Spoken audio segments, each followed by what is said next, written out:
تم کیسے ہیں آپ لوگ؟ میں ہوں عبدالواجد، آپ دیکھ رہے ہیں ثانی فوڈ۔ آج ہم بنانے جائیں گے بہت ہی عمدہ اور شاندار قسم کی ویڈیو۔ آزاد جموں کشمیر کے اندر شہد کی مکھیاں کس طرح پالی جاتی ہیں آپ کو ہم مناظر دکھائیں گے۔ چلے شروع کرتے ہیں۔ ایک لکڑی کا ڈنڈورا ہوتا ہے، ڈرم ٹائپ کا، اس کے اندر اس کو پالا جاتا ہے گڑ کی مدد سے لپائی کر کے، ٹھیک ہے۔ یہ آپ مناظر دیکھ سکتے ہیں۔ ابھی ہم شہد نکال لیں، لکڑی کا ڈنڈورا ہے، یہ آپ دیکھ سکتے ہیں کہ یہ اندر مکھیاں موجود ہیں۔ اس کو ابھی ہم اس میں سے شہد نکالیں گے، یہ آپ مناظر دیکھ سکتے ہیں۔ میرے اللہ کی شان دیکھیں، اس کی رحمت ہے، اس کی برکت ہے، جتنا شکر ادا کرو اتنا کم ہے۔ چینل پہ نئے تو چینل کو سبسکرائب ضرور کیجیے گا، یہ آپ لوگوں کی طرف سے پیار ہوتا ہے، محبت ہوتی ہے، انعام ہوتا ہے۔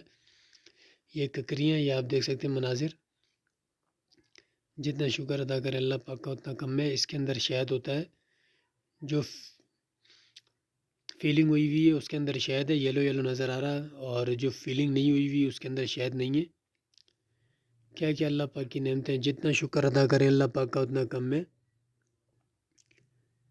اس کے اندر ڈرم کے اندر 3 سے 4 کلو ان کی خوراک چھوڑی جاتی ہے شہد کی مکھیوں کی۔ اگر وہ نہیں چھوڑے تو شہد کی مکھیاں مر جاتی ہیں۔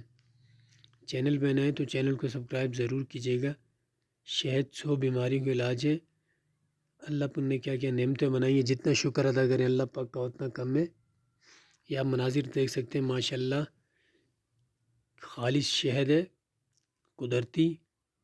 جتنا شکر ادا کریں اللہ پاک کا اتنا کم ہے۔ چینل پہ نئے تو چینل کو سبسکرائب ضرور کیجیے گا، یہ آپ لوگوں کی طرف سے پیار ہوتا ہے، محبت ہوتی ہے۔ یہ آپ ڈنڈورے کے مناظر دیکھ سکتے ہیں، جس کو ڈرم بھی کہا جاتا ہے، سرکل شیپ میں بنتا ہے۔ یہ ایک بھوٹے کا شہد ہوتا ہے جو درخت میں شہد بناتی ہے مکھی، اور ایک یہ گھر کے اندر لوگوں نے ڈرم بنایا ہوتا ہے، اس کے اندر اس کو بسنی کیا جاتا ہے شہد کی مکھیوں کو۔ یہ آپ دیکھ سکتے ہیں، یہ کچھ مکھیاں نیچے گری ہوئی تھی، یہ بے ہوش ہو گئی ہیں۔ جیسے ہی دھوپ نکلتی ہے تو پھر یہ ہوش میں آتی ہیں مکھیاں، اس کے بعد یہ اپنے ڈرم کے اندر چلی جاتی ہیں جہاں یہ بسنیک ہوتی ہیں۔ ابھی اس کو ہم بند کریں گے، یہ آپ دیکھ سکتے ہیں، شاپر لگا کے اس کو اچھی طرح سے باندھ دیں گے۔ جو شہد نکلا ہے ابھی آپ کو ہم دکھائیں گے۔ جتنا شکر ادا کریں اللہ پاک کا اتنا کم ہے۔ چینل پہ نئے تو چینل کو سبسکرائب ضرور کیجیے گا۔ اپنا خیال رکھیے گا، دعاؤں میں ضرور یاد رکھیے گا۔ کیا کہ اللہ پاک نے نعمتیں بنائی ہیں، جتنا شکر ادا کریں اللہ پاک کا اتنا کم ہے۔ یہ آپ دیکھ سکتے ہیں، یہ شہد ہمارا تیار ہو گیا ہے، اس طرح سے نکلتا ہے شہد۔ یہ یلو یلو نظر آ رہا ہے، یہ پورا شہد ہے۔ اپنا خیال رکھیے گا، اللہ حافظ۔